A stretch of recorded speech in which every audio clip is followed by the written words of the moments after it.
Hello, lore heads, and welcome to the League, exploring League of Legends lore from A to Z. My name is Rebecca. And I'm John. My name is Mark. Today we're talking about us, kind of. We're doing a retrospective on the lore in general. We'll obviously be getting into more specific things later in future episodes, but we kind of just want to reflect on what we've read so far. Yeah, we gone and read a lot of shit. We read a lot of lore. Mm-hmm. Right? I think because it's so regular, it's a habit we've just all developed, at least I feel like, that it doesn't... You kind of forget the little mountain of knowledge that you're building inside your brain. Yeah. It's really, really wild how much that sticks and how much doesn't. I don't know why. There's certain things that I just always forget constantly. I forget the fucking champions. I'm sitting there trying to think of them. It's like, I don't know. There's some champion that starts with the letter E, but God bless me if I can think of them right now. I literally have to go through the pictures one by one every time I'm trying to think of anything. Yeah, when I was trying to take notes on this, I was like, oh, let me think. No, I can't. I have to look at the computer and be on the computer and look at these champions to know, to remember the lore that I've read. Even my most favorite things that I've read, I still need a reminder of it because there's been a lot. I think that's certainly true. I do think that when it's like, okay, tell me about this specific champion, some of that kind of starts coming back. Yeah. It's like, yeah. This is what's going on with them. This is the stuff I remember. Maybe not. It's a little harder with some of those earlier champions. I'd be interested to look back at them, but that's true. All right. So Mark had put down some questions for us to, to kind of have some structure to this, beginning with, is League lore good? Nice, easy. I really love softball question. I want you to answer that like this. First, Mark. Okay, yeah. My answer was sometimes for some people. Yeah, that's fair. Yeah. Because I don't know. I don't know. Does that kind of match with what y'all's feeling is for it? Yeah, I put overall yes. Individual stories are great. Some are very good. Some are very bad. It's a mixed bag, but I think the good outweighs the bad overall. Yeah, for sure. Yeah. At least in terms of word count, if not in terms of number. In general, I think they've put a lot of time into the lore, and that's a good thing. Even though it shows sometimes in plot holes and things not lining up, which does get frustrating, but it is also 160 something champions. I never remember how many are out now. 3 million. Right. Over the course of 13 years that they're trying to collaborate. So it's hard. But I do think that you can tell they keep trying. You know what? That is a quality, right? That, how many times you fall off that horse, you do pick yourself back up and reboot the universe a little bit. Yeah, I mean, obviously, it's a weak question, which, I mean, it's just a funny one, right? Because, what does it even mean for it to be good? I mean, is it a good setting? Is it good to read? Is it? I think the supplementary was is it worth reading? Is it worth spending your time? And which I do have a separate answer for. Although I will say I have one component to the is the lore good question that I did want to discuss here. The state of the world, state of Runeterra. Ooh, no, that's not good. I'm gonna say there's a big no on that one. Now, if this were just a normal fantasy world, right? Which, I mean, technically it is. This is kind of a normal fantasy world that you'd find in any sort of fantasy book novel series or anything movie, like that. Yeah. There are 1 million existential threats that could wipe out the world at any point. That's true. Maybe it's a long con to try and, kind of get some longevity out of the MMO, that WoW has kind of by introducing all these threats early on. But, I don't feel like it needs that many. So here's God, though, that I didn't think about that being tied to the MMO, though, of them having that's where the Void event is. Now the Void is trying to take over Runeterra, and then I don't know what are the other Mordekaiser. Now don't worry, I have a list. List them off. Okay, honey. Here's a list of people whose motivation is solely ending the world as a whole. Yes. Aatrox, Aurelion Sol, Belveth, Malzahar, Thresh, and Vel'Koz. Zyra. No, I have a different category for her. Oh. Here's a list of characters okay. whose sole goal is to conquer the world. Oh, okay. Oh, you Now, don't think that those Belveth ones want falls to into this eliminate category? Yeah, existence of the world. I think Belveth I wants think Belveth to... falls into this category. I'll more argue. conquer But than to be eat. fair, we're not. It doesn't change the sum total, so it doesn't really matter. Yeah, here's a list of characters that want to conquer the world, the entire world, and I'm leaving out people with smaller ambitions like Kiana and Renata from this list. Yeah. What about like is Darius Who, going in to be theory, in here? would want to, but they're small scale right now. We've got Okay. Azir, Brand, LeBlanc, probably, who the fuck knows, Lysandra, Mordekaiser, Swain, Viego, Zareth, and Zyra. I thought Zyra wants to That kill all pretty everything. much tracks. Yeah, I think she wants to turn everything into plants, right? guess she so. can. that was the Kinda. the read on it. I agree Sure, with that. yeah, that's We're fair. at 15, by the way. I'll say between those two categories. And This now, MMO's going to go on forever. now here's a separate list of characters whose sole motivation, they don't have grandiose plans, right? Their sole motivation is like, I'm gonna kill everything. If there's Okay. something in front of me, I'm gonna kill it. Sure. And that's pretty much it. We got Cho'Gath, Evelyn, Fiddlestick, and for the record, the motivation behind why they want to kill things might be different. You know, like obviously, Evelyn's motivation is different than Hecarim's, but still, they just want to kill things. Cho'Gath, Evelyn, Fiddlesticks, Hecarim, I'm putting Jin here and I stand by it, Callista, Karthus, Kha'Zix, Kog'Maw, Nautilus, Nocturne, Pike, Rek'Sai, Rengar, Shaco, and Sion. No ulterior motives other than murder. Obviously, Jin, murder for art, but it's still murder. Cool motive. I mean, I think Ringo is kind of. I'll give you a big iffy. You listed a lot very quickly, but Ringo stuck out to me in that, like, if you didn't kill that little, like, if you're a little bit baby, right? He's not gonna kill you. You're not good prey. He likes Yordles He or didn't doesn't want like to kill Yordles. Nara. I don't Yeah. remember which one it is. No, they're good. They're a good omen. They're good omen, right? Yeah. I would take Rengar out. Yeah, that list. What is his motivating factor, I guess? I mean, he's a then? hunter. Yeah. He's a hunter and he collects Yeah. Here's what I'll trophies say, based off though. his hunting. He likes to kill things, but he's not going to kill anyone and everything. Okay. Now, Yeah. does he have any other I mean- characteristics other than Being kill a hunter? things? He likes to strip naked and grease up. He's got a vested interest in hunting a specific thing, right? He's, I think, potentially the leader of his tribe, which was not really expanded upon, and I thought it was a big complaint Right? we had. Like, what does that mean right now, I guess? I'll give you an if on Do you that have one. more- Okay. Do you have more? Okay. I was gonna say one of the ones you listed though, I thought could actually run through them again. One of them I think actually needs to get bumped up into the kill the world category, which is the bigger issue, in my Cho'Gath? opinion. Cho'Gath, yeah, that's the one. Cho'Gath. I think. Yeah. All the void. I It, like, reread meets the all same- of yeah. Cho'Gath lore just to make Wow, sure. you went through all that? I know. I Oh, went wow, through you read- 100% of it just to double check to see if he had any sort of sentient interest in anything larger, like destroying the They world. say Because the he's reason I put super duper Vel'Koz smart. in destroying the world is because he actually has like a sentient interest in destroying everything for the void, whereas Cho'Gath and Kog'Maw, 'cause I think he's in here too. Yeah, he is. Were written much more animalistic, and Rek'Sai, I think I put her here too. All written much more animalistically. I'm going to kill what's in front of me. I have no Sure. grander plans towards destroying the world. I mean, I'll give it to you. I will say, do you have more lists, or is this the final list? That's my list of Okay. existential threats. I will argue that the third list is fine. Those first 15, that's a lot of things that are trying to destroy the world or conquer it completely in like a really threatening way. The things that just want to kill things are fine. 'cause Yeah, they're, I like, agree. Scale is you said it kind of early on in your tirade, right? Is like scale is kind of the problem where there's all these threats that are just so big that it starts to kind of becomes background noise. A couple is good. 15 is a bit much. It's a lot. Yeah. That's true. Yeah. Especially that top I agree list with where that. things are so ultra powerful and also threatening Runeterra. That's like, God, what do you do? Just put them all in a room together. Let them fight it out. Whoever wins, they can. Yeah. destroy You get to Runeterra. destroy the You world. get to destroy it. Whatever. I will.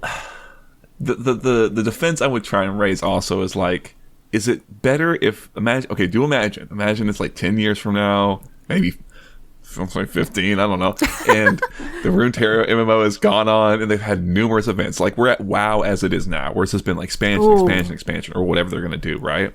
Is it better that like Aurelion Sol shows up 12 years from now and finally breaks his crown and like, or is it better that like, hey, we added this new threat, Aurelion Sol, that you've never heard about before, right here? You know what I mean? Like, or is there a middle ground, right?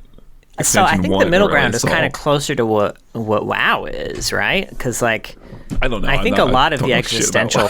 I was gonna say, yeah, take this with a grain of salt. I was big on Warcraft 2 and Warcraft 3. Never fucking played WoW, but I do watch the WoW cinematics, and my understanding on a lot of the existential threat type stuff there is that sometimes, a lot of the times, actually, from what I'm remembering, the existential threat comes from one person trying to eliminate the existing existential threat and then becoming the new existential threat. Okay. Like, interesting. Because Arthas wasn't always the Lich King. You could say anything. This is like a Mad Libs right now. He took... What about the Bibli? Don't bring the Bibli up while I'm around. You're right. It was okay. But yeah, no, continue. Which I think there's a lot of room for, because I do think that there's a decent amount of people in the lore who are fighting against the existential threats, who very well could be an existential threat themselves. So like, I guess for instance, one thing that we could put here is something like what they did with Pantheon during the Ruination. So like Viego, one of the existential threats, and Pantheon, who's kind of fighting against people like him, like existing in the first place, and then he gets taken over, and now there's a god on the loose too that, you know, the world has to deal with. And obviously in the Ruination it was very easy to deal with him, but like in theory that could have been a much bigger problem than it ended up being.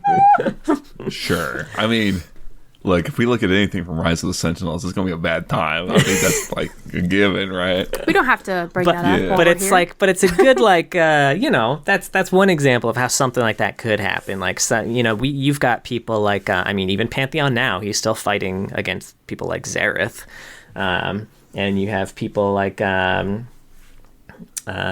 what's his name?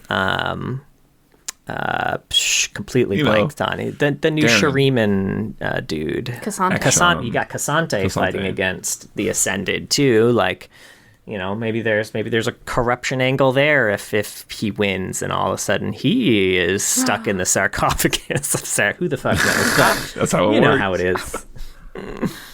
Sure. I mean, you know, I'm open to it. It's fine. It's fine. We can move on. But I do agree completely with the I mean, it's something we talk about all the time. It's like, get in line, take a number. Right. Well, moving on to the next area, which Mark titled, "Do we know what we're talking about?" Ooh, actually, hold on real quick. Oh, what's that? Yeah, we can talk about the other thing. I spent like moving away from the... Is it... Oh, I do have... the airing... Is it worth reading? I think my quick answer to this is like certain pieces, definitely. Will completionists have a terrible time? Yeah. No, but it won't be a great time either. Yeah, terrible's a stretch. It won't be It'll so be bad. fine. A lot of the longest pieces are usually some of the better ones. Yeah, that's the one redeeming factor. Like, you could read 10 bad pieces in the same amount of time it would take you to read one great piece. Yeah. Sure. I think that's fine. I mean, I think if you're interested, reading the good pieces and then supplementing it with a good old podcast with cool people who read it for you is probably enough. Okay, read it for you. Okay, I see what you're saying. Oh, yeah, I mean, you know, right, pitch it to our listeners. Sure, they're already here, but why not? Right? That's the audience we gotta... Look, we just want them to listen extra hard. I mean, yeah, I think that's all pretty on point, honestly, you know. And what I meant by some people too is I think some of it's a question of like who's even coming to it in the first place. It's probably people playing League who are like, hey, this I always think like this Nocturne guy or this weird monster person, this Tom Kinch. What's this deal? Why does he talk like this? Why is it like this? This seems fun. Oh, you've got stories? I'll go check it out. And then I think a lot of people who come from Arcane. I was gonna say this is the path. This is the content funnel I see from Arcane content reactors. They watch Arcane. They're like, this is a pretty cool world. Someone in the content section, in the comment section, will be like, you guys should react to like Rise or Warriors or Awaken. And they'll be like that and be like, this is awesome. This is cool. Who are these characters? And then people in the comment section will be like, you want to learn about these characters? Here's some shit you should read. And reactor after reactor goes down the rabbit hole. Sure. All right. Well. So yeah. Oh, did you have anything to add, right. Mark? No. It's good. I'm good. Okay. Did you actually mean? Do we know what we're talking about? Oh, these are new. Did you add some new questions to this since Monday? I was poking around since Monday. Yeah, I was poking around. Oh, okay. Oh, okay. It's not. Sorry, big deal. I prepared too early for this. That's all good. Too prepared. It's all loosey goosey, right? Like, I mean, I don't know. Like, I think it's more broadly like, again, this is just a silly question, but like, I mean, we spent a lot of time doing it, right? It's like when you look back at it, it's like, I think it's some kind of undertaking. We went through all the champions. Yeah. And we read them all. You can't say we didn't read them all, right? And not just didn't read them all, but like we checked out the old lore so we can understand where they were coming from, and checked out AU lore. That being said, like. Overall, we just missed one story, apparently. So, which was in the. You know what? I say we never read that story. I know. We purpose. So it's like when we're talking about lore, like, are we to be trusted? You know what I mean? I don't know. Are we pros now? There's some things. Right? Are you right? Exactly. I think we are in the top percentage of knowledge now. Of the lore for sure. I described it like ranked one time, and I think that's pretty apt. We're like diamond, at least. At least we gotta be diamond, right? At least. Do you think we're master? Diamond in anything just sounds really exciting. I think we're probably master right? tier, I think we're probably master tier. I think you two might be master tier. I think I've forgotten enough that I'm bumped down to John's GM.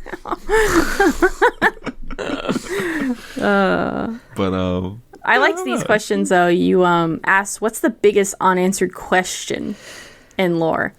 I put, what is a moo-moo? For you. Because I feel like for me, that is one of the biggest unanswered questions. It's a little one, but like, I don't know. He's a little guy. I know. At the time, we had talked about how we were okay not knowing a lot about a moo-moo, and I'm okay with that still. But now knowing so much about Shuriman history, the fact that a moo-moo's not tied into any of this at all is strange. And I would like to know if he's a yordle or a little prince. I like the idea of him being a young prince more, although he doesn't look like one, but that's way more devastating, obviously.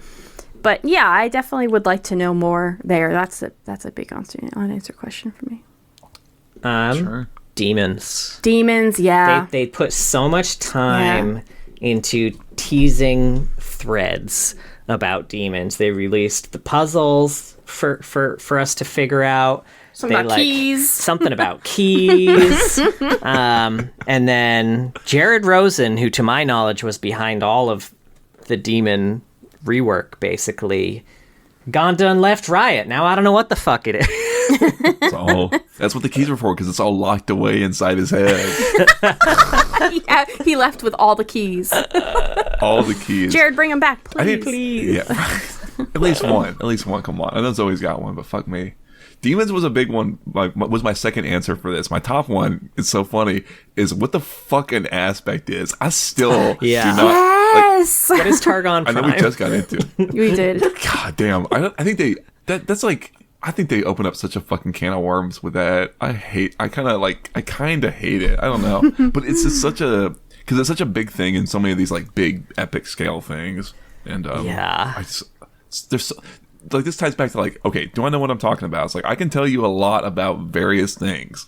Demons and aspects are really wishy-washy, and I don't think that's my fault, personally speaking. Yeah. No, you'd start talking about one, and then you start talking about another, and if you were telling this to someone who knows nothing about League, they'd be like, well, hang on, wait a minute. I thought aspects were more like this. Right, I have questions. Yeah, we all do. We all have questions, Bob, but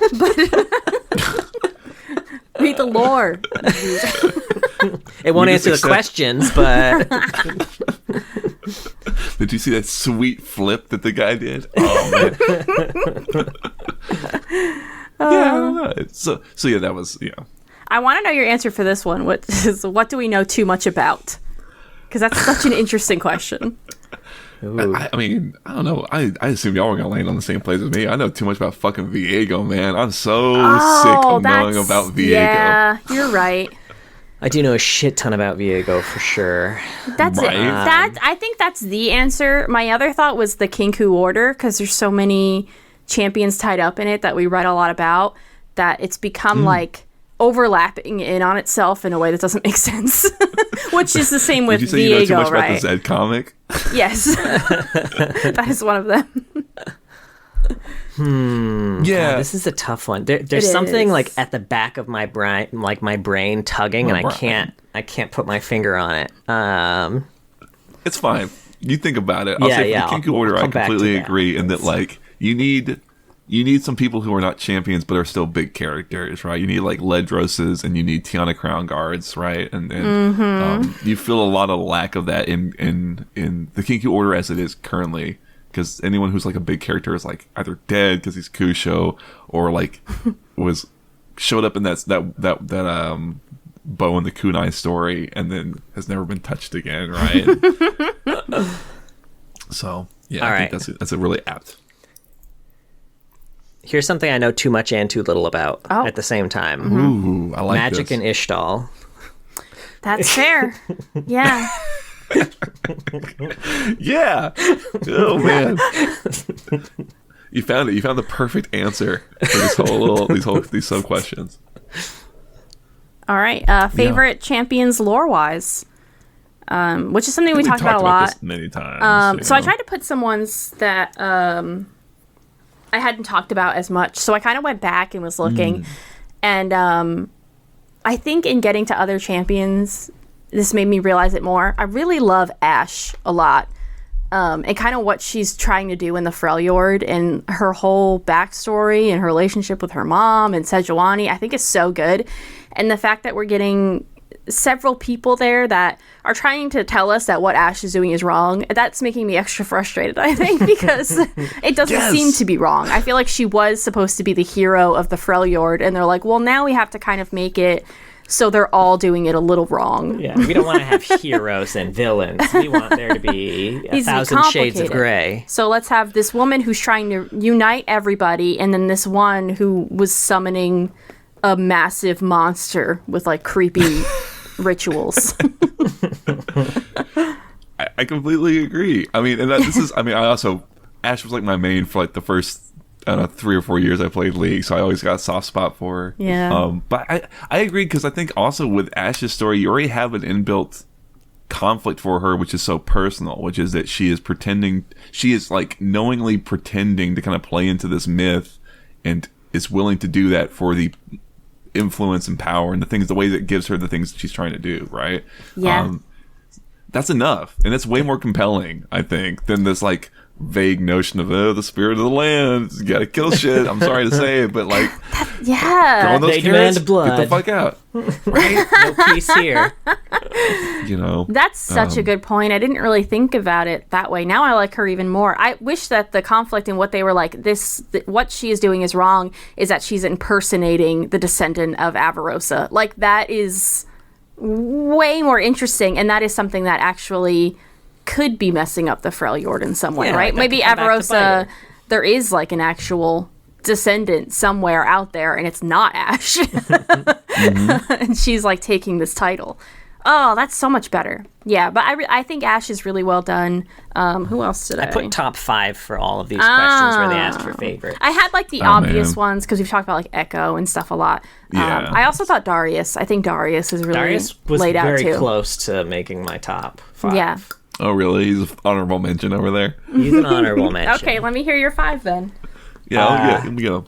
All right. I had, and these are in no particular order. I could not. There's no way I couldn't. Sure. But I've got Graves there. Yeah. Not just because the quality of the writing for his stories is very good, but because he is also,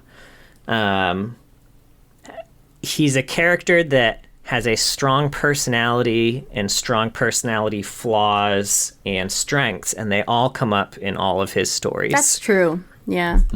His hard-headedness, his stubbornness, and his kind of loyalty, they show up in every one of his stories, you know, and impact the outcome a lot, and they're all really well written. So I liked that a lot. That's true. He's kind of like a small scale in the large scheme of things character. He's just a lot of fun. Yeah.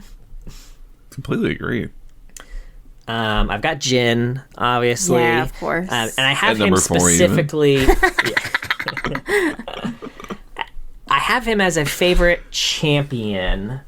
When we talk about favorite stories, like none of the Jin stories made my top 5. But as a champion, cohesiveness, like his in-game, like playing him in-game, his voice lines, his story, his personality, they all just mesh so well together. And just like the general theme of him is great. Like he's always one step ahead, but that doesn't mean he doesn't get caught sometimes, because he does get cocky. He knows his weaknesses, which I really, really like in him. Yeah, because there's so many villains that just like, you know, they get caught because they're so arrogant and all this. Jin gets caught because people are genuinely really smart in this world too. And it's not that he did something wrong, it's just that they did something more right than he did, right? Right. It's kind of the way it is. I really like that. Yeah, and it's like, it's a world of basically super-powered beings. And he is Jin is like, sure, he's got some bullet magic, but in the scheme of things, compare that to like Shen moving through the spirit realm, like the main people he's fighting against are all way more powerful than him. Yeah. Yeah, I always just found it very striking, the idea that the things he did, people assumed it was some demon or something so otherworldly or so much inhuman. Yeah. I have Kindred here. Kindred I almost wrote down as well. I really, and I think they're another one that didn't make the cut in terms of stories. None of my favorite stories are theirs, but I do like all of their stories. Yeah, they're really good. I like. There's a lot of spirits in the world of Runeterra, and I think some of them can be kind of hit or miss. But I really like this aspect of death, and I don't feel like it's explored like anywhere else. You know, like I've never read anywhere else of like a god of death or something that is split into two, and one is specifically for people who accept death and one is for people who fight against it, and kind of the compassion of one versus like the brutality of the other. Like, and I could be wrong, maybe that exists and I just don't know about it, but it seems like such a unique take on death that I would not have expected from League of Legends, you know? That's true. Yeah, absolutely. It feels original, I think, is something that both in, like, and then for a even game that's into the built on champions, like, archetypes, design. it feels way more original. For sure, absolutely. I have Pantheon, and I will say this is strictly for the growth that they gave to Pantheon post Rise of the Sentinels. Yeah, which is wild. Which is wild. It's truly one of the two best things that Rise ever gave us. And yeah, I just really like. I wish we knew more about aspects, but like I really like this idea of a host of an aspect who had lost complete control, then had their host murdered while inside of them, and then got their freedom back, and then was taken over again by a different thing that had basically the power of an aspect for some reason. and then was freed again, through both times freed from something completely out of their control. One that was just murdered by an ascended, the other one, you know, just had Akshan shot a ghost, and now Pantheon's free. But Akshan shooting ghosts everywhere. But yeah, I mean, I liked. Who you gonna call? Action! This was the rare instance where one single story kind of elevated them as a character to me to one of my favorites. Sure. And then finally I have Rakan as my fifth, who's just so likable, so relatable. Just reminds me of me a lot. Yeah, it also doesn't have like a ton of lore. Honestly, he's got more Star Guardian lore than base lore. Oh, man. But like, What's there is good. just a lot of what's there is good. You don't get a lot of like. I don't feel like you get a lot of really healthy relationships. Yeah, that's true. In Runeterra, and Zaya and Rakan are kind of one of the few, just like really, really healthy relationships. Even some of the good relationships we do have, like, can be kind of toxic at times, but like, I really like that it's built on trust in each other's mutual capabilities. You know, they all do really dangerous stuff together and they worry about each other all the time, but they don't stop each other from doing the dangerous stuff because they know that they're capable of it. And there's a lot of love there, and gross. There's growth. There's and a realistic amount of frustration at each other. What's that supposed to mean? You really looked in my eyes when you said that. You know how every time I make a joke, you look at me and you're like, big L on the forehead. Oh man, it's funny. Some of the ones you hit, Rakan was one who I was surprised to find myself feeling like I kind of remember liking reading all of his stuff. Like, he's a very fun character to spend time with. Yeah. Frankly, Ilaoi was one that kind of popped out for me. I think I had really liked. I think we had just been doing a lot of like stuff around Targon. I was very frustrated with it, and then they gave me Ilaoi, and I felt like, oh man, they really figured out how to write this like kind of, I don't know, almost paladin-y, like type, like very religiously sort of set character, calling upon like your god as opposed to just having them inhabit your body all the time. Yeah, I'm fine with either, but like it felt so more clearly defined, and I think I've really liked a lot of her handling. I said before, but in the Ruin King, I think she's one of the best examples of a character dealing with things, new things happening, and then it's changing them, and they're having to kind of come to grips with their core values. And it's like, oh wow, it's like this little character that's developing and growing, and I can kind of like really end up liking her at the end of all of it. And then Singed, I think some of the other ones like Kindred, you already kind of talked about what I like about her, but Singed was he's like the dark horse of the century, man. Right. Oh boy, here we go, 300-word bio that hasn't been touched in 12 years. And instead it's like, check this shit out. This is one of the best war pieces that we've got, my friend. That made my list. Gross. Mine too. Well, do we jump into that next? Our favorite stories? Sure. I mean, so yeah, the host, which is what I was just talking about. Yeah. But it's by Amanda Jeffrey. Yep. Yeah, I want to go look up the author just to have it. That one was great. It was a huge surprise, visceral, and I loved. I could remember so much about it because it stuck with me so much. Yeah. I if you're a fan of horror, it's funny. I only wrote 2 down, and I feel like they really show the 2 sides of me, and the host was one of them. It's funny that you guys both brought that up. Yeah. Yeah. What did I even write about? What was the name of that series that you had me read? Escape from the Furnace, was it? Escape from Furnace. Yeah. That has a ton of body horror that's very similar. Yeah. If to you this liked style. This story in particular, like Escape from Furnace is very, very much in this style. I think you would really like it. It's like That's like another rec. I've got 2 recs from you now that I got to check out. Oh, really? What was the other one now? Something Justice. It was about, we were talking about Zyra, and it was like Ancillary Justice. Yeah. Mm-hmm. Yeah. Escape from Furnace, I think I have all of those. I don't know if I have Ancillary Justice. That is a longer series, but it's like YA, and they were really fast reads. Those were really good. But yeah, the host was what I had put. It was like, the way it's written is so straightforward, but not shying away at all to like the horror of what's happening and like the grotesqueness of it. Just so good. And my other favorite is Rise With Me by Dana Lurie Shaw, which is the love story between Diana and Leona told through letters. Oh, very nice.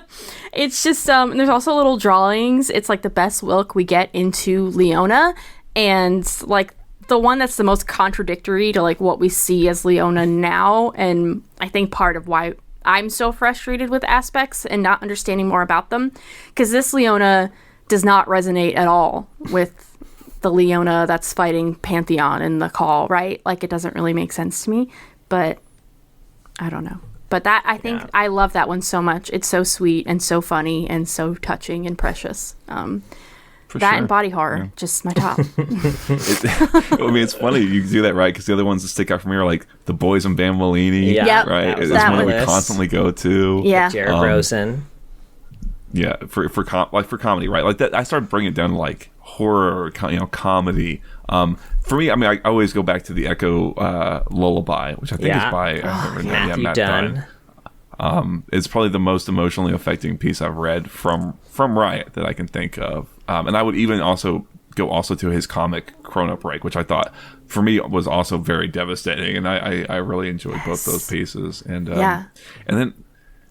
It's funny. I didn't want to talk about Riven for like a champion whose lore, like I don't like her as a champion that much, but I like the pieces around her, and like Sisterhood of War I really enjoyed. It's really good. I actually I didn't write down the author for that one for some reason, but it's out there. And I really enjoyed some of the action pieces. It was very imaginative, and some of the things that they had happen in that, and I thought it was a great exploration of the like an individual character just within the world, right? It's not a champion, it's just some guy, and he had this whole little arc. It's so nice to see a character arc in these pieces like that, so those were call outs for me. The only other ones I had, I mentioned the Pantheon story that's called In Battle Broken by L.J. Goulding. That's the whole post Rise of the Sentinels Pantheon story, which again, like, is right up there with Lullaby for me in terms of like the most emotionally impacting story. Those two are probably top for me for sure. The only other one I have that hasn't been talked about already was I put the Principles of Strength up here. I mentioned that Darius was an honorable mention for me. This story was like, this was great, not just for him, but also for the rest of the Triferics. I thought this was a great Noxus piece in general. Yeah, you're right. By Anthony Reynolds Lene on that one.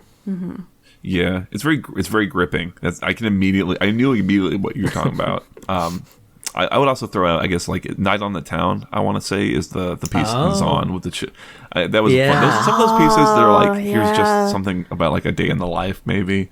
Can be kind of nice, and that one in particular I remember being a lot of fun and very sweet, and it made me feel sort of almost like nostalgic for my own, I don't know, childhood innocence or something, which is wild when we're talking about League of Legends lore, right? Back when I had to spread my ass cheeks on a big elevator or whatever.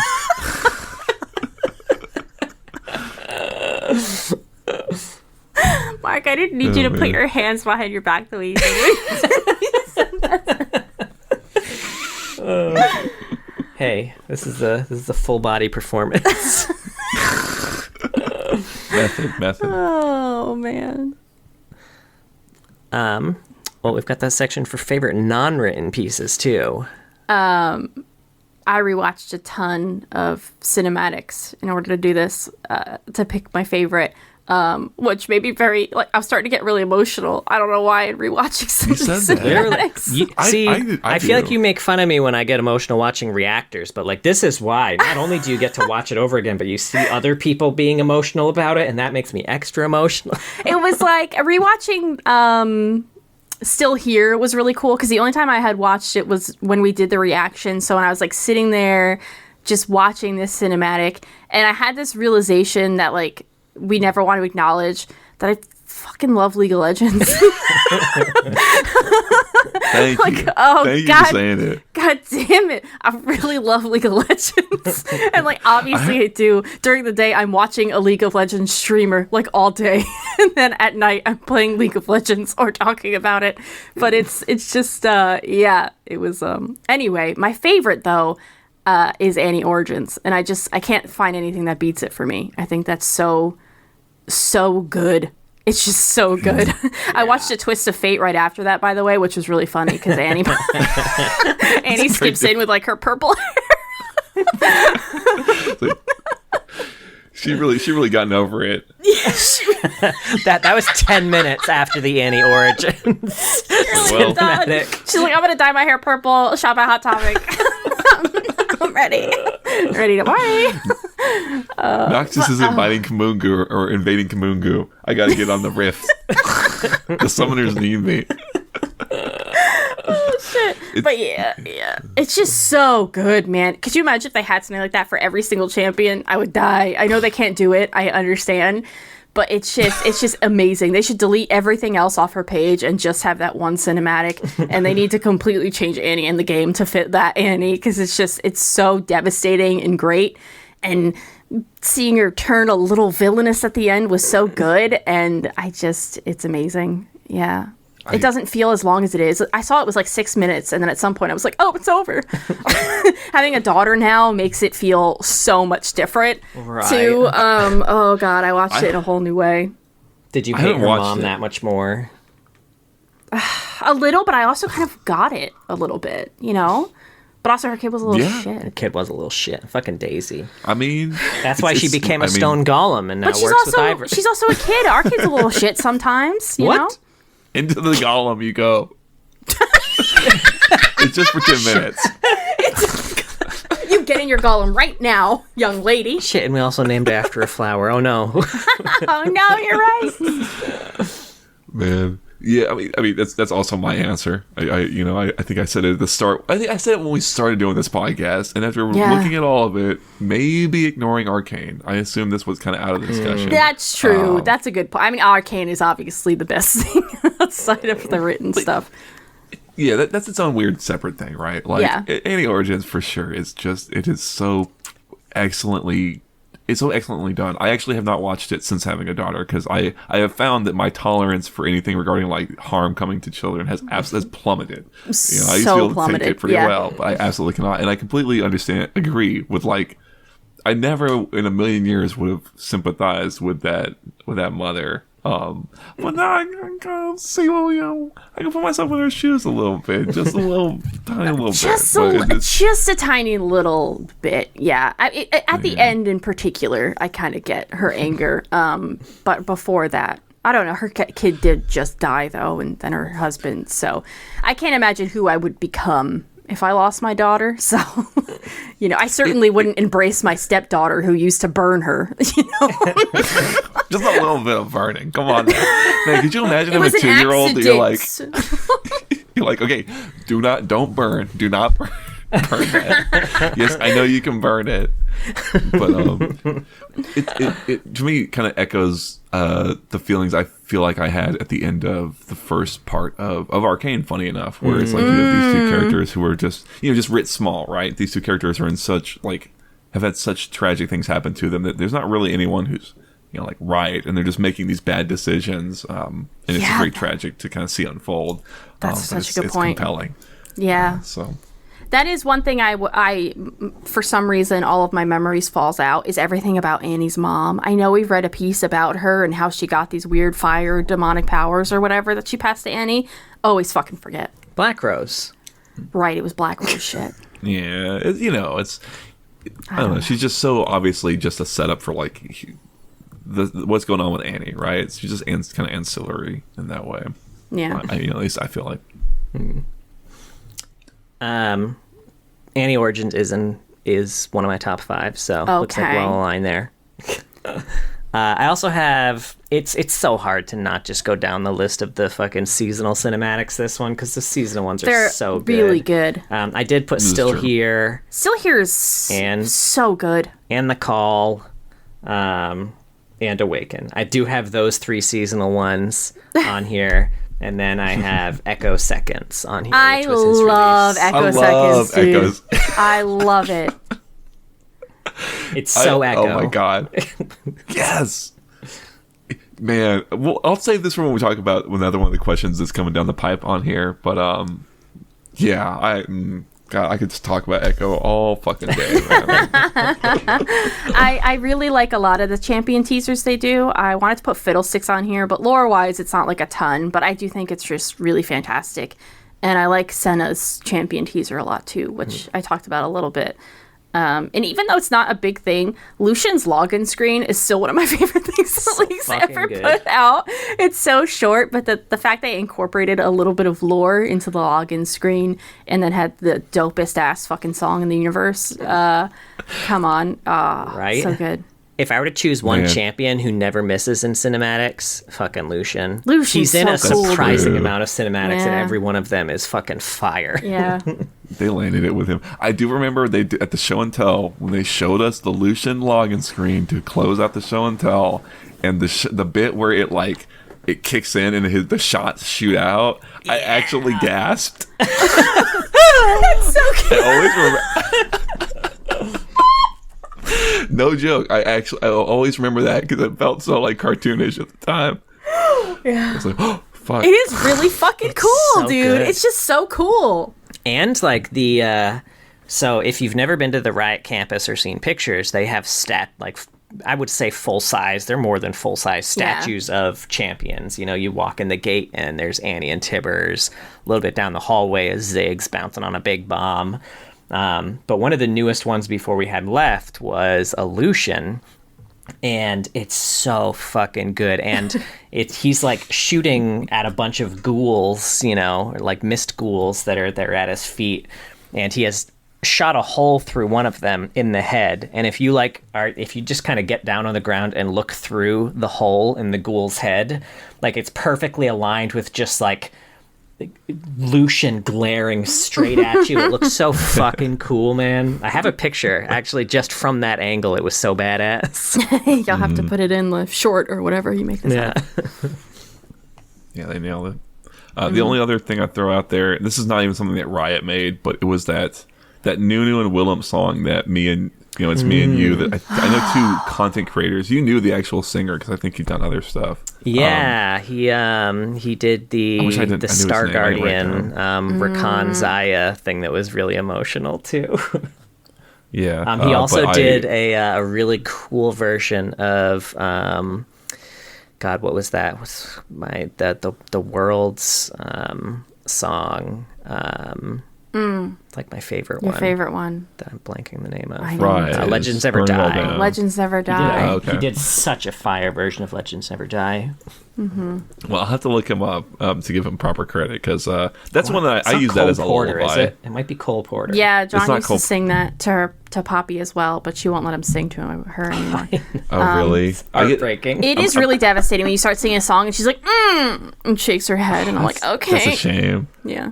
I should. It's funny because I'm a human jukebox these days. I shouldn't really complain about it though. It's very nice when she asks for the Me and You song, and it's like, I melt a little bit.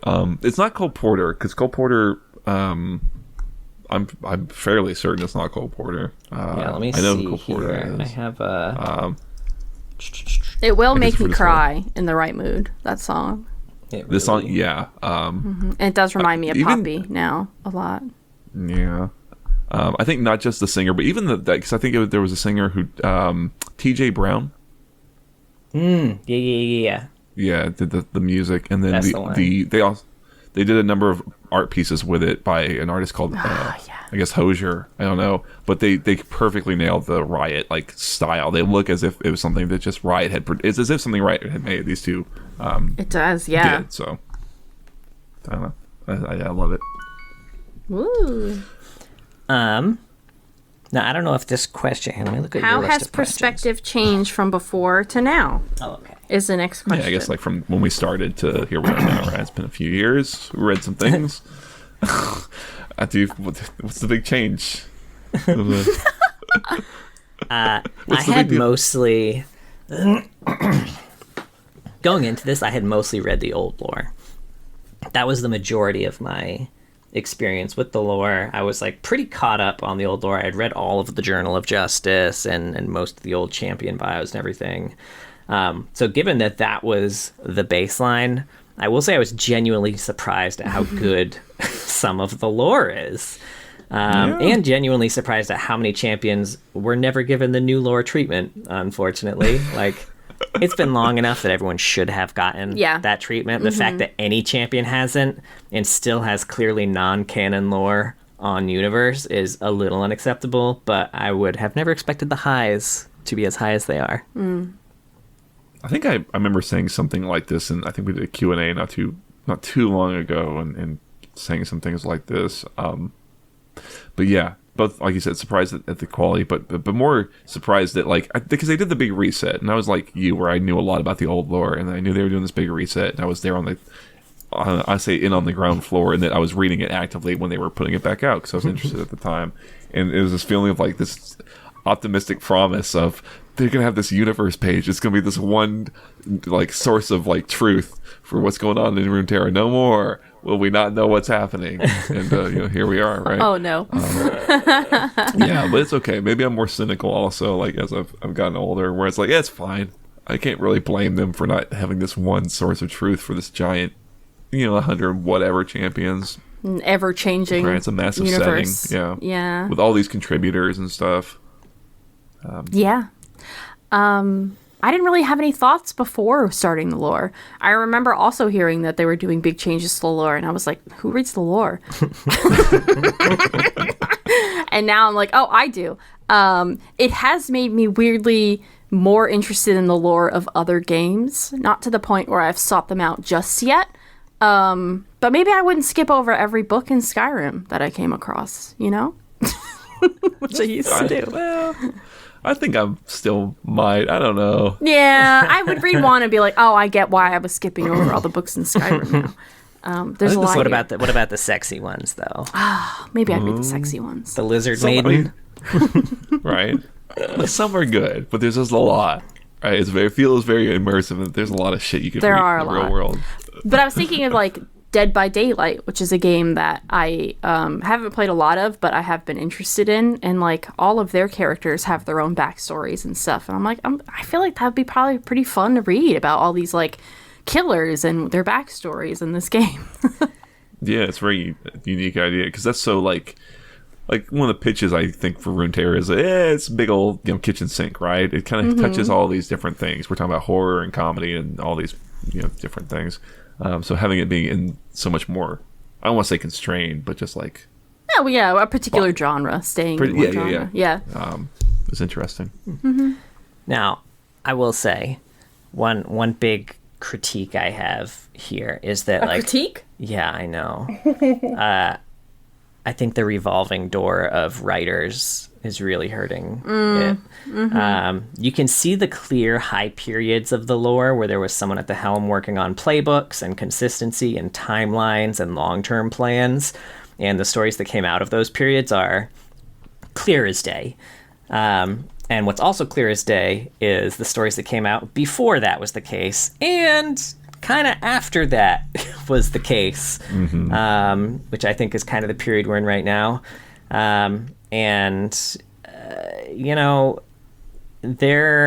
There was a time when Riot was willing to pay for top-tier talent and willing to mentor and take chances on homegrown talent. So, like, bringing in Graham McNeil and Anthony Reynolds Lene was massive. They were already very established writers in their kind of respective game communities. I know Anthony Reynolds Lene wrote a lot of Warhammer. I think Graham McNeil probably did too, but like, yeah, I knew very he was a Warhammer established guy. authors that had a strong history, and like the contributions that they made to the lore were fucking huge because of that. And I mean, same thing with Anthony Birch. Like, even though his stories were hit or miss with me, I feel like sometimes they shoehorned him into some things that didn't really vibe with his style, but like bringing him in was a great idea. And growing internal talent really paid off for them too. Like, let's not forget, executive producer of Arcane, Alex Yee, started as a player support intern. Same thing with You know, same thing with Christian Link, player support. Jared Rosen started as a web content specialist, and these folks have written some of the most impactful stories we've read. And obviously that's not a full list by any means, just a few off the top of my head. And now, like, you know, Graham McNeil, Anthony Birch, Matthew Dunn, Jared Rosen, countless others are just kind of gone, and I'm not sure the new crew has kind of delivered the same fire. Mm-hmm. Yeah, I think that's it. I don't think we talk a lot about it in that sort of context, right? You know, like we will mention it sometimes and talk about it sometimes, but kind of getting away from the content of the stories and more trying to understand what's going on from, like, with Riot's narrative, I don't know, department from our perspective is it's probably something we could do more of, honestly, just to try and better understand kind of what's happening with it, what's going to happen.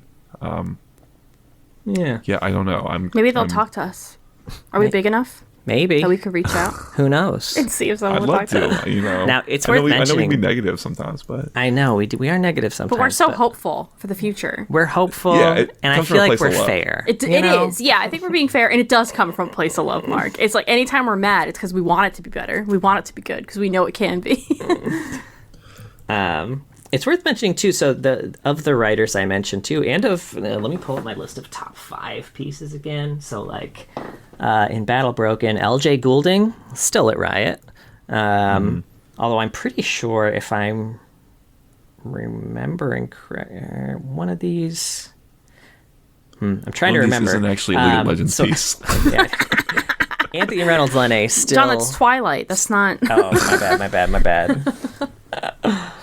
Anthony Reynolds Lene still at Riot, still pumping out good work. Matthew Dunn no longer at Riot. Jared Rosen no longer at Riot. Amanda Jeffrey, who wrote The Host, still at Riot. Give her more horror pieces. So here's the thing: I think it's Amanda Jeffrey's not even on the lore team, from what I can tell. What I can tell, was never on the lore team. So I don't know whether it's just not in her LinkedIn or not, like whether she just kind of skipped over and just has her current one or not. But she's like a producer. It's just her free time. Who just whipped out this masterpiece real quick. Right. Interesting. You got me curious now. You're piquing my curiosity. Just, I wonder like, if she go just, back to... the LinkedIn's not updated. I don't know. Maybe. That's possible. Maybe. Sure. Yeah, it's tough because the lore isn't profitable for them generally, right? So it is hard to know exactly how they should approach it and what they should do. It's tough, I don't know. I think I was hoping that like the success of Arcane would highlight how lore could be profitable, you know? Because I think they know that how they were doing it, obviously not profitable, but it did build the infrastructure that Arcane is built on. Like, obviously Arcane went their own way with a lot of things. A lot of things are made up for Arcane for the first time, but I think it's safe to say like a lot of the bones of that were off of the established lore of Piltover and Zon. I was gonna say Piltover and Zon itself. Is so good, like, and so well established. Yeah, that they were able to really draw it. So like, there's definitely profitability opportunity, and I don't think you can count on all of that coming from large-scale products like Arcane. Like, you need to have small-scale things that lead to things like Arcane, you know? Like, who knows if Arcane would have been as successful if they had to do all of that world-building from scratch. Like, we already know it took them, like, 6 years. Who knows how much longer it would have taken them if they didn't already have all of that lore. Yeah. For sure. Yeah, I mean, that's exactly right? Is it like, yeah, you have no idea what they would have actually created had it been from a blank canvas, for sure.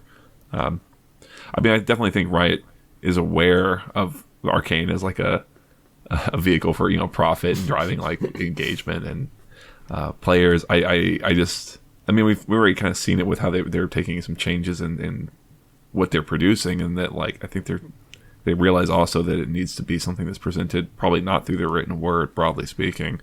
You know, which, you know, maybe good, maybe bad, but I think it also might result in us seeing maybe less like less volume of content, ideally kind of higher quality. But I wonder if that will be some of the lesson that's taken away from it. I don't know. Yeah, and I think that also, because I don't think we've ever actually talked about this on any of the episodes, because it never came up, and it's still fairly new. But like one of the animation studios that did a bunch of the Riot cinematics went under recently, and I think they handled a lot of the what's it called, the KDA cinematics. So like, obviously that's not core world building necessarily, but it's a studio that could have been pulled for that sort of thing, especially as their main animation studio, Fortiche, obviously is going to be working on Arcane / next Arcane related projects, and probably not available to work on some of the smaller scale seasonal cinematics that we've kind of become accustomed to. I wasn't even aware of that. It's interesting. Yeah, keeping more of a finger on the pulse of that landscape broadly might be an interesting thing to do. Anyway. Well, next is you asked if is our in-game experience affected now by the lore. I enjoy it more now, I would say. I like hearing the quotes and stuff. Yeah. And I just feel more attached to certain champions, for sure. Like Graves, I didn't care about Graves before. Now I'm like, oh, hi, Graves. Graves, you silly little goof. You silly little goof. Where's your boyfriend? That's fair. I was trying to learn some Echo, and I found myself enjoying the experience more, having all this like built-in feelings of attachment to him through the lore. He's not the type of champion I play a lot, so it helps me kind of bridge that gap a little bit, I would say. What's interesting too, because I play a bit of Echo when I get him on ARAM, and I don't have a lot of Echo skins. I've got True Damage Echo, and I have like his really, really shitty skin that I forget the name of, but it's not good. So I usually use True Damage, and there's a bit of me that's always like disappointed that I chose True Damage, because you don't get his lore quotes in the True Damage skin. You get the True Damage quote, but it's so that's fucking fair. Cool. But yeah, there's always a little bit of regret. I feel that with skins broadly. Sometimes it's like a skin that looks better, but it's like, but I kind of like the aesthetic of this skin that has no particle effects or VIA or anything, right? Just the idea of it's cooler. Yeah. The other thing I was gonna say is that, like, not so specific to like a champion or even playing, but like I love League of Legends.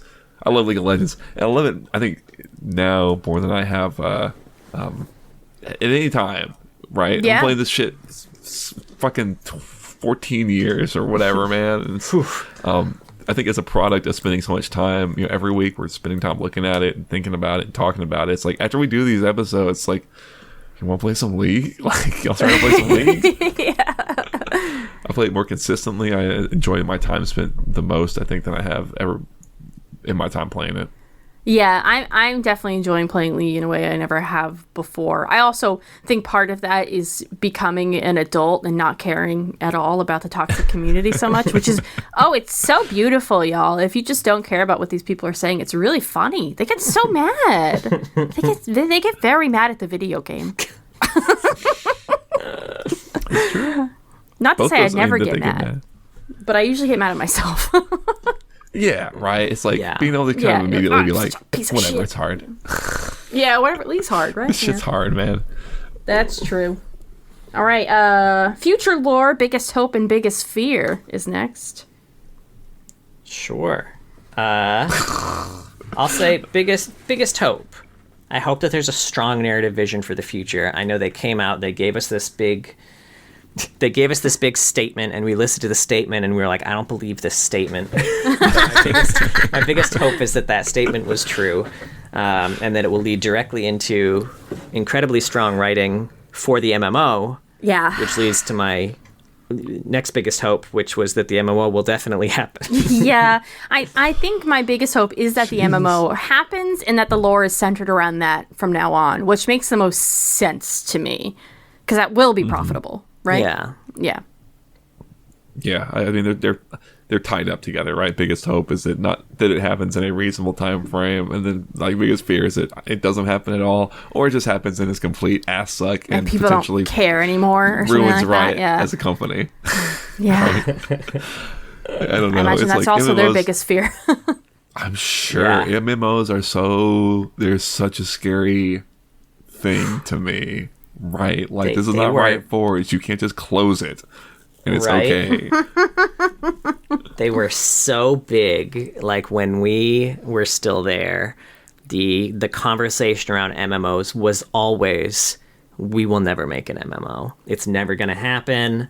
There's because that was also a period where everyone and their mother was coming out with MMOs, kind of the same thing they did with MOBAs. And just like with MOBAs, they all fell under. Like they couldn't get enough engagement to justify keeping the servers open. Just like failure after failure after failure. And I Riot think if was they always had very strictly made one never. then, it probably would have failed. Probably, because Yeah. they probably would have done it. They probably would have tried to recreate what WoW is doing. And I think one of the biggest things that they're trying to do with this is not do that. Like I know very little about what's going into the production, but I'd be willing to bet good money that the reason this is taking so long is because they have a team full of people that are trying to reimagine what it is to be an MMO. Yeah, that's true. Yeah, I completely agree. And I think in the next couple of years would be a good time for it. I'm not like a video game journalist here. I don't know exactly what's going on in the trends. But I mean, MMOs that might be something people are really kind of searching for and wanting again. You know, I'd love that experience of really getting into an MMO because I never have before. Yeah. So having it in a universe that I'm Likewise. already very attached to sounds exciting. And with people I know who would play with me. We could spend all of our time playing only Riot games, right? That could be it. That would be the censure. It'd be League, Swarm, and MMO. Whatever the MMO is. I know, and I'm playing big three. TFT. And TFT, yeah. Man, I mean, legit. Yeah, it's so funny that that's what ended up being the thing that seems to be the same across for all of us, right? It's just such a big looming sort of like question mark. There's very few things that I see kind of coming out of Riot where I'm like, oh man, I don't know what the fuck's gonna happen with this. You know, like I expect some sort of quality bar at this point. You know, for the most part. I mean, you know, Rise of the Sentinels, fuck me, right? But like, broadly speaking, you know, I imagine that fighting game is probably going to be good. I don't play fighting games, but I think it's probably going to be quality and, you know. Yeah. And I know that's very important. Like they've had key members of the fighting game community working with them on this every step of the way. So like I'm sure that even if we don't end up liking it, it's going to be very faithful to what the fighting game community wants. I would hope so anyway. But yeah, man, I don't know. I just I feel like there is like some universe where that MMO is good and some universe where that MMO is bad, and I have or it doesn't exist, and I have no idea which one we're heading into. I hope we go to the good one. Yeah, right. That will be nice. I also have a hope of them continuing Arcane and other regions with the same quality. Yeah. Because I know that's something we've talked about a lot, is like, surely they'll go somewhere else. And we talk about where we want it to go, and honestly, I don't care. As long as it is as good as what they have done in Piltover and Zon, go wherever the fuck you want. Yeah, because I think that draws so much attention to the lore in general, and concluding what's happening in Piltover and Zon in a way that's satisfying, and then opening up a new chapter somewhere else, I think is a great idea, and I think it would. I would hope people would follow it. People who aren't League fans would follow the next chapter and be just as excited, I guess. I don't know. Sure. Yeah. And my fear is that League just shuts down one day. I don't want to talk about it. I always comfort myself that someone somewhere will create some sort of private server with a leaked source code version of the game. There will always be somewhere you can play League, right? Right. But yeah. Well, I think... Also, I have Ooh. for my fears. Oh, yeah. No MMO is a big fear. Death. It's a fear of mine. Yeah, I put no MMO ahead of that. Oh, okay. Another fear is that there will be no additional lore content for new champions if experiences like the Aurora game turn out to be either too expensive or too difficult or to have too low engagement, because we know that they said they're not guaranteeing short stories for new champion releases. They want more experience-based storytelling, and if the experience-based storytelling doesn't work out, I don't think they're going to go back to short stories either. I feel like they're just going to say, fuck it. Let it wither. That's pretty reasonable. That's probably the more realistic thing to worry about in the short term. This whole episode is going to leave me filled with anxiety. Why did I put these questions here? What's wrong with me? Well, to wrap up the episode, our last questions are just about the podcast. Like, what do we want it to become? And what our plans are for the future. So we did talk a little bit about the future. We do want to dive into AUs a lot. And I think we were thinking every other week we're going to do a bit of a deep dive on one of the AUs. So John doesn't have to be the only one who reads the stories. I'm pretty excited about that idea because, to be honest, the AUs I still feel really, really not connected to at all. I never find them very interesting. And I think I will enjoy them a lot more once I actually am reading the stories and not just hearing you talk about them. No offense, you're lovely, but I just think my brain will like them better. Here's hoping. Here's hoping. No, for sure. I think I'm hoping it'll be kind of the same experience we've had doing some of this, where it'll be like a nice, pleasant surprise of like, oh, this was very interesting. This was really compelling. This had some really great moments that I just didn't expect from this KDA, article or whatever it is that we're kind of getting into. Yeah. And then other than that, we are going to revisit a lot of the older champions early on, because it's been so long since we talked about Aatrox and Ashe and Akali. Oh, Akali, never mind. I'm not reading the fucking Zed comic, okay? Like a little fly, we talked about Akali. But some of these older champions, and I think people have gotten new stuff since we've chatted about them, so stuff like that.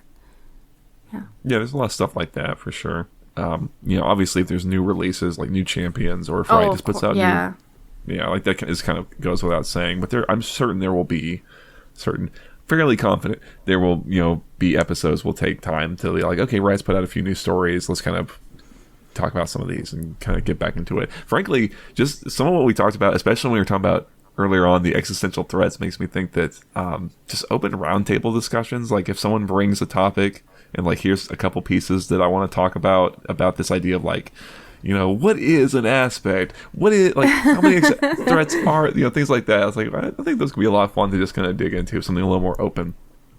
Definitely. Argue, or whatever. Yeah, we're going to hit regions as well. Is something we're thinking about. I haven't looked at a map of Runeterra, maybe ever. So maybe that's something that I should do, right? Don't worry too much about it. And just sort of dissect the regions and stuff. We have a Discord, by the way. If you ever have an idea for an episode or you want us to touch on a topic, let us know. We have a suggestion. The request to read Professor Von Yip. Oh, nice. Yeah, something like that. Will be really great. It's one of the stories that is not tied to any particular champion, but is still a long-ass story about a random-ass professor in Piltover. That's so funny that they just have these things. It's through like Legends of Runeterra, which is something we might also dig into, especially now that they've kind of said it's all one shared space. So anything new comes out. I definitely want to jump into Legends of Runeterra. Maybe after some of our revisits, we'll jump into that. I think that would be great. And then something that might happen really further down the line is expanding to other games, other lore and other games. Like I said, I'm interested in lore and other games now very suddenly. So I think it'd be really fun if once we're done with the AUs, maybe every other week that would be our topic is, a couple of Dead by Daylight villains or something. Go over a few Fallout over some Fallout vaults. I think that would be really fun. But that's kind of where we're brainstorming.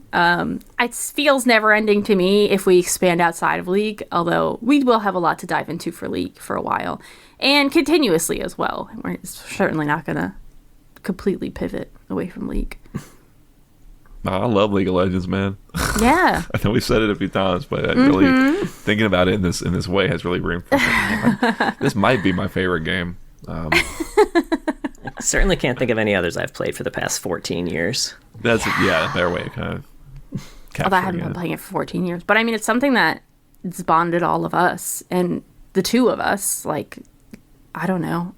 The fact that we play together most nights is kind of like a pretty big part of our marriage.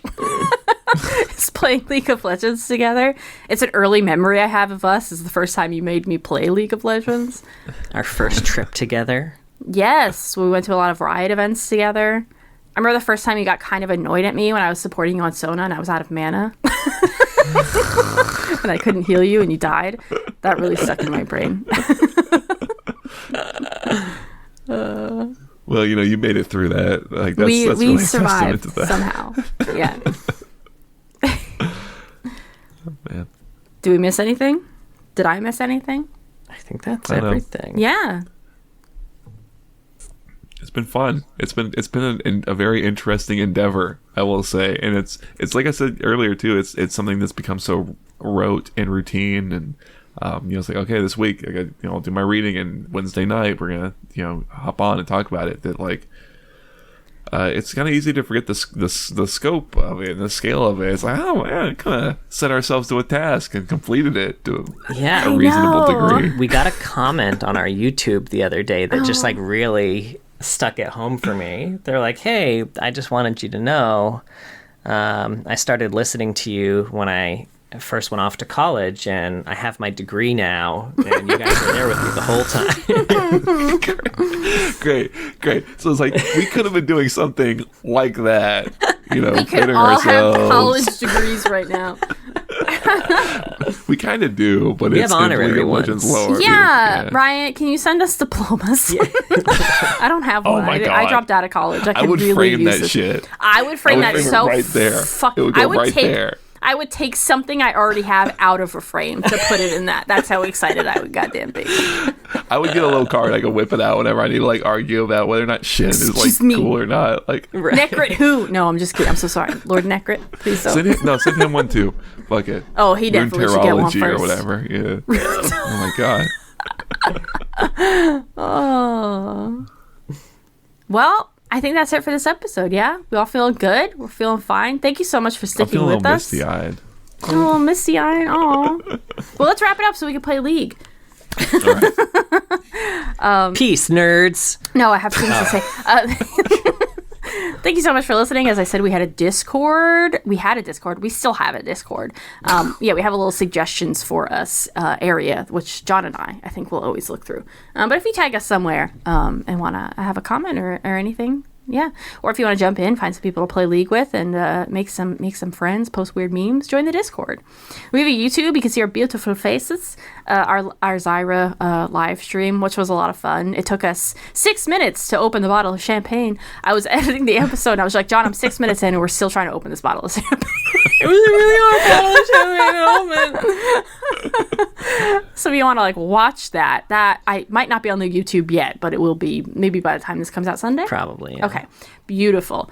What else do we have? I normally have notes on this, and I don't have them open right now. This is weird. We've got the Patreon. Twitch. Oh, Patreon. What Patreon would do last? Yeah. We have a I Twitch. just- Okay.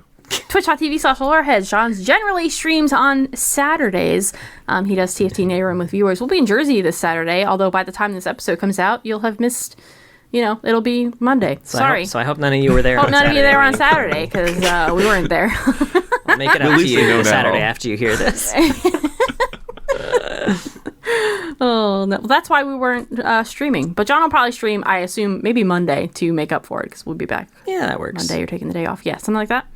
Yeah, we'll find out. And we have a Patreon. Thank you so much to all of our patrons. But a very special thank you to our Madard tier patrons. If you... You don't want to name them? Oh, yeah, sorry. know who they Mr. are. Dead. Mr. Dead and King of Hearts.